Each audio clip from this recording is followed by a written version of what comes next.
Jokes channel کے معزز ناظرین کرام، اگر ریچھ کے سامنے کے 4 دانتوں کے برابر والے 2 دانت عورت اپنے دودھ میں ڈال کر اپنے بچے کو پلا دے تو بچے کے دانت بآسانی نکل آئیں گے۔ ریچھ کی چربی برس کو زائل کر دیتی ہے۔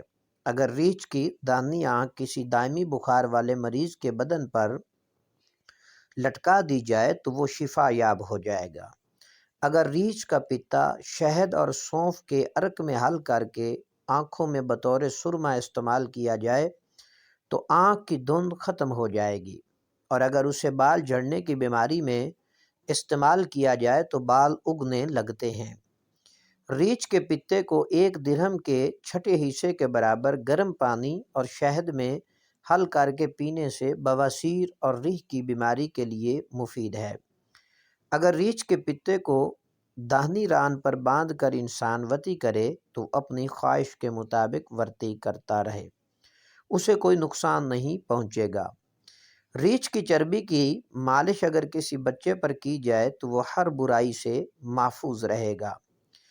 ریچھ کی چربی کو اگر ناسور میں بھر دیا جائے تو ناسور زائل ہو جائے گا، اور اگر ریچھ کی چربی کی مالش کسی کتے پر کی جائے تو وہ پاگل ہو جائے گا۔ اگر کسی بدخلق بچے کے گلے میں ریچھ کی کھال کا ٹکڑا بطور تعویذ لٹکایا جائے تو بچے کی بدخلقی زائل ہو جائے گی۔ اگر ریچھ کی دانی آنکھ خشک کر کے اس بچے کے گلے میں ڈال دی جائے جو سوتے میں ڈرتا ہو، وہ کبھی بھی نیند میں خوف زدہ نہیں ہوگا۔